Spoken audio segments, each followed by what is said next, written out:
Podem começar. Acho que eu posso falar do feminicídio. Né? É muito triste mesmo, né? Essa notícia. Na verdade, os feminicídios vêm aumentando desde 2018. Né?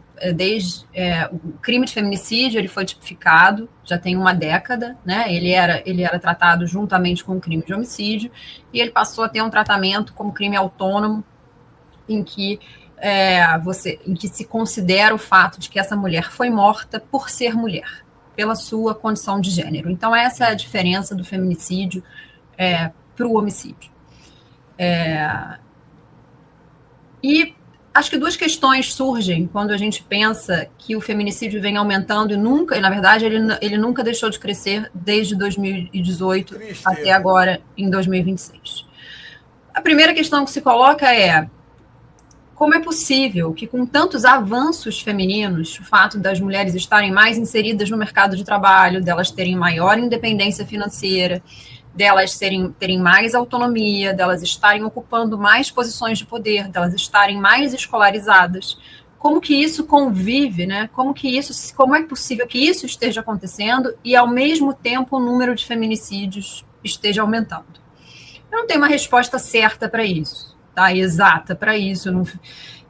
Mas a gente pode especular o seguinte: esse movimento das mulheres e o fato das mulheres estarem ocupando mais espaços e, sobretudo, espaços de poder, tem incomodado um conjunto de homens cujo senso de valor e de virilidade só existe porque eles são homens e têm que se sentir mais poderosos do que as mulheres. Então, quando esses homens são desafiados, quando eles são contrariados, eles respondem às mulheres que lhes dizem não, eles respondem às mulheres que os contrariam com muita e agressiva violência. E aí que a gente vê o feminicídio. Qual é a segunda pergunta que se coloca para a gente com o aumento dos feminicídios? Tantas leis vêm sendo promulgadas para proteger as mulheres, né? Tantas medidas pelo poder público, tantas medidas públicas e legislativas vêm sendo tomadas dedicadas à proteção da mulher, e ainda assim, né, o número de feminicídios e a violência parecem estar aumentando e não diminuindo. E aí pode ficar uma ideia de que essas medidas não adiantam de nada ou não servem para nada. Para que serve uma medida protetiva, por exemplo, né, que é uma medida preventiva que impede que o agressor se aproxime da vítima, se os feminicídios continuam aumentando? E é importante que a gente, junto com o dado do aumento do feminicídio, divulgue também um segundo dado. Só 13% das mulheres vítimas de feminicídio tinham uma medida protetiva vigente. Ou seja, 77% dessas mulheres não tinham solicitado ao Poder Judiciário qualquer tipo de proteção. E muitas delas sequer tinham feito algum tipo de denúncia. É porque o feminicídio foi uma surpresa? É porque o primeiro ato de violência foi um feminicídio? Não é verdade. A violência ela vem como regra, normalmente ela é uma escalada. Ela começa com atos menos graves de violência e ela chega ao feminicídio.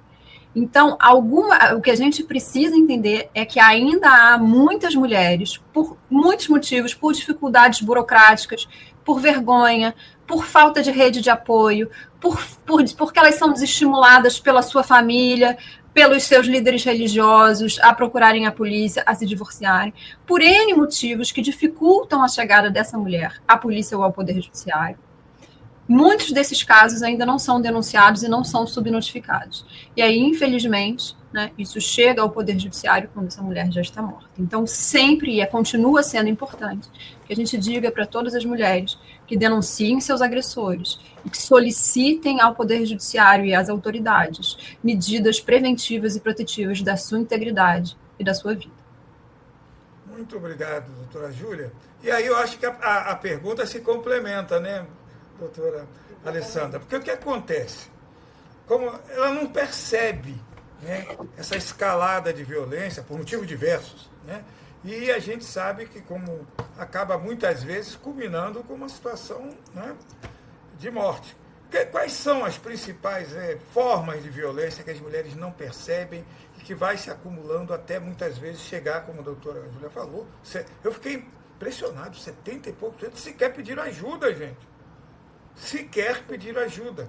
Olha só, né, é um número assim, né, extremamente significativo, são 3/4. Doutora Alessandra, por favor. Na verdade, é triste, né, estarrecedor também, são números também estarrecedores, como os que a gente vê noticiados, esses outros que são aquelas pessoas que não denunciam a violência.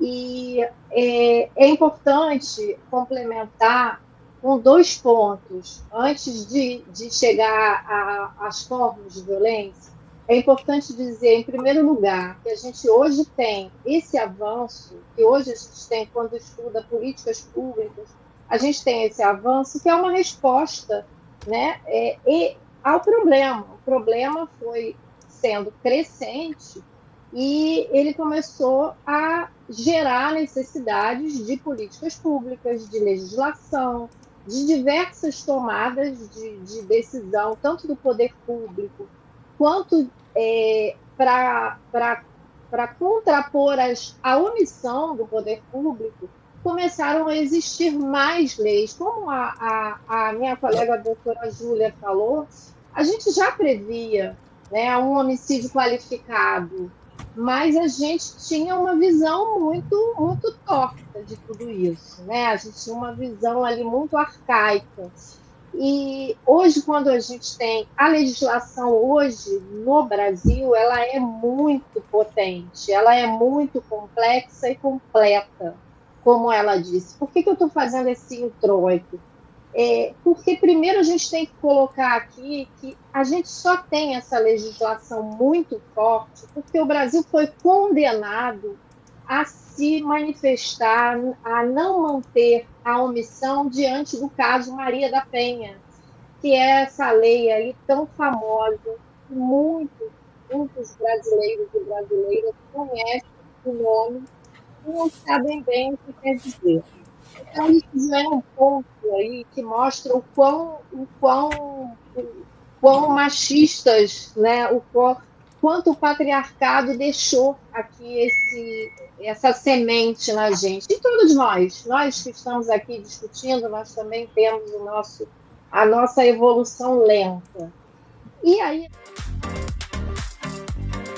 Entre no nosso YouTube, Papo Transparente. Você também pode nos assistir pelo Spotify e no LinkedIn. Não perca, falamos sobre o que está acontecendo de atual e das possibilidades de emprego, de trabalho, de empreendedorismo, de startup, de estágio, tudo voltado para você.